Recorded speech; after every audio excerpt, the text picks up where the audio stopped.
Yeah. This is the first year in the whole 8 years that I've been doing business, probably in the whole 14, 15 years that I've been doing business, that we're now taking marketing quite seriously. This must come with its own challenges, because do you think that it does to any degree at all, like no matter how little, do you think that it affects the quality of outputs? Do you think it affects how much energy you have to put into the business when you're working with people that do not necessarily have the exact skill set that you believe is best to grow your business? It's definitely frustrating, particularly for someone like me who's a perfectionist. It's very frustrating, but I think that's where empathy comes in, right? Yeah. One of the skills I've had to have learned in my time here is empathy. When I initially came, I was just like, oh my God, why are they not getting it? That's not how you do something. Oh my God, why would you do that? Why would you do it like this? Why would you take the long way around? Yeah. Why, if you're doing it like this, you're going to have to revisit this 3, 4, 5 more times before you get it right. Why don't you just do it this way and save yourself all that energy, time, and resource? Because every time you make an error in production, it's a cost, right? So I used to get really frustrated at the very beginning, and Nigeria humbles you. And I've definitely gone through a process of humility where I've had to understand that I am coming from a place of privilege, right? And if I were to give the same set of challenges that these guys have here to my guys over there, they'll probably crumble. They won't be able to take it. Yeah. I can tell you that for sure. And if I were to give the resources, the time, the skills the guys over there had, and give it to these guys, who do you think would possibly excel if you remove all, like if there's level playing field? Yeah, if it's a level playing field, who do you think would really excel? And I think we have a huge potential here. There's just a lot of barriers. A lot of my guys are not educated, but with the lack of education, they have a deep sense of understanding. I've had to build that in the time that I've been here. My very first carpenter was deaf. Yes. Really? He was deaf. My very first carpenter. His name was Bola. Well, his name is Bola. He's still very much alive. I saw him 2 weeks ago. He's deaf, and I had to communicate with him in terms of how to make my first set of prototypes. Yeah. We have an amazing relationship. How we got to that, I couldn't tell you. Again, I feel like my journey is very much on the sort of path that I'm supposed to be on. I'm supposed to be here. I believe that deeply, right? So God somehow makes a way when things seem like, wait, that shouldn't actually work. How can you have a deaf carpenter that seems to understand what you want, right? Yeah. But the he irony. does. He doesn't understand a word of what I'm saying. I don't understand a word of what he's saying, because he doesn't have words. He just muffles, right? But somehow we communicate. You understand each other. I don't do sign, he doesn't, but somehow we understand. So that type of, like, where'd you get that level of discipline? From the UK, someone like that would be regarded as a disabled individual who cannot work. He's probably going to be on some sort of monthly allowance that would take care of him. If you're lucky, he might have found a job where he has to learn sign, but he has a lot of structure around him to try and make life bearable for him, right? But he'll be seen as someone who's... But here it's like he just gets on with it. And he's producing just like the other guy. Just like the other. Exactly. And I see so many examples of that every single day. And I just marvel at it, because I'm just like, this is incredible people, right? So, that type of exchange between him and I is a really beautiful thing. But yeah, he has definitely humbled me. I've had to learn a lot of lessons. The frustration is still very much there, but it's somehow, I find ways to curb it.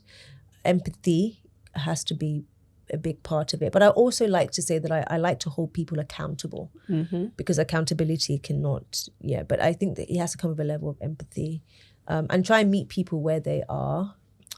It's an everyday struggle, because there are times where people can, I believe, do more, and they're fall short. Yeah, they just don't. They choose to not do it. Well, yes.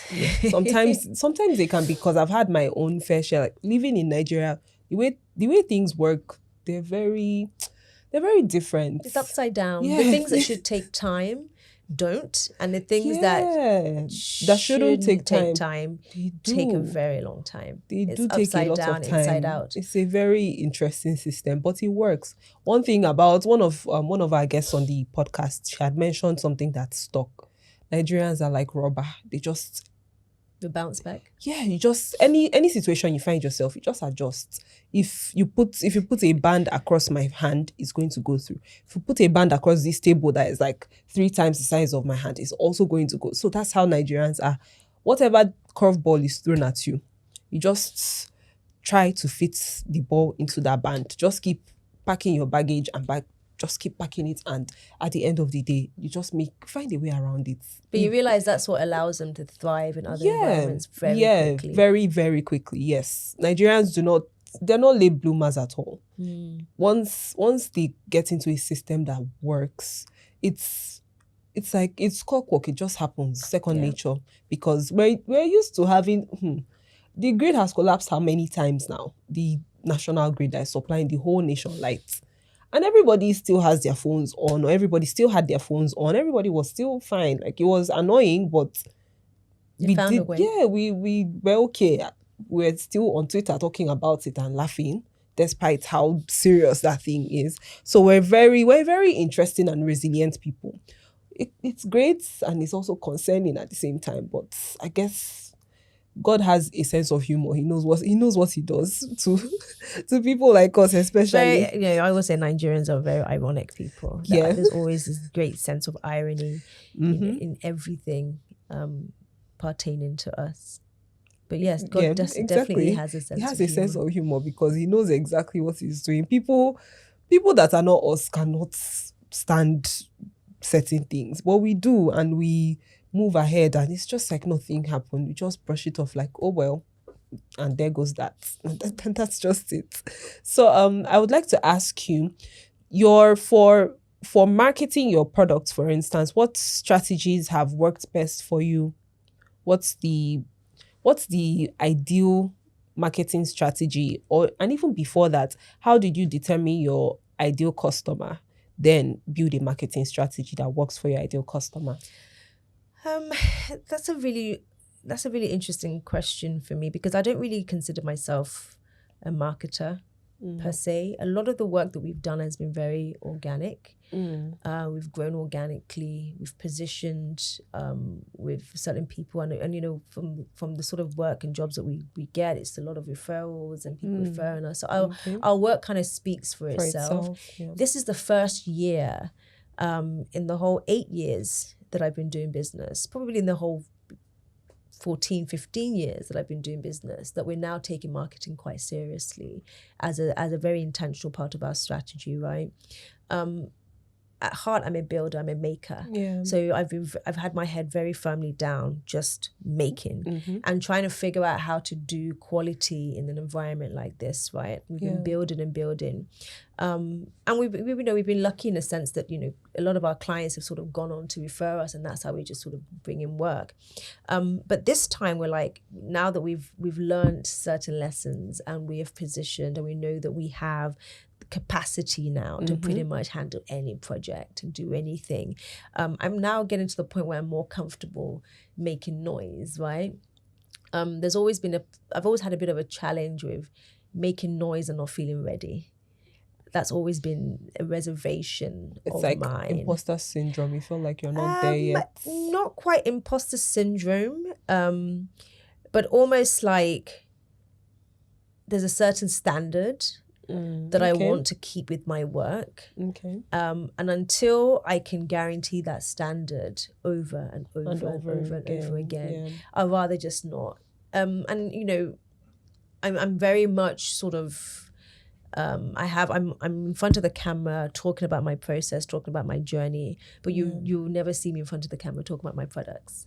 I don't know why. I just don't. I think I like the product to pretty much talk for itself, right? Yeah. I'm not here to sell you a chair and tell you, come on, you go buy it. This is the reason why you should buy my product. My product sells itself. What I'm really sort of advocating for is it's things that are going to help us as makers, right? So I'm very, very versed, getting in front of the camera and talking about the challenges of the industry and how the government can help us, how, the public sector can help, how people need to get more involved, how policymakers need to take us seriously. Yeah. At Majors, we've been making furniture in Nigeria and exporting for the last 5 years of our journey. And that's something I'm incredibly proud of, because I feel like if my product is good enough for a global market, I feel like I've done something worthwhile, right? And we've been doing that. And we're going to do a lot more of that.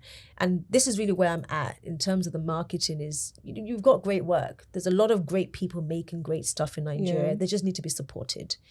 And if they're supported properly, and they're given the resources that they need, the products will sell themselves. It's a big global market out there.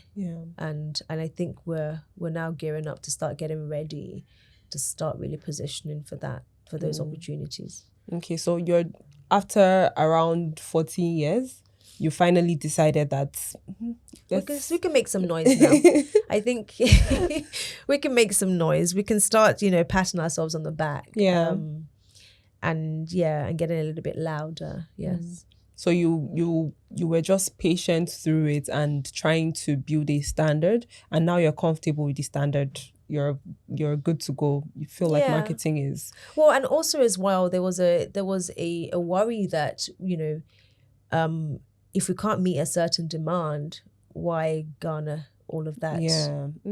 All of that attention, right? We were comfortable with what we were doing. And sort of letting it sort of grow organically and things like that. But also as well, I think there was definitely a large part of my process here of me trying to really understand this market and really trying to position for the market that I want to play in. There's been a lot of learnings, and I've taken my time to sort of try to understand, who am I in this market? What market am I really serving? What type of projects am I comfortable doing? Because there are moments where you just sort of feel a little bit out of pocket. This is a very different environment for me. So it's taken me some time to really get settled and get comfortable here. And, making noise wasn't part of the strategy. Okay.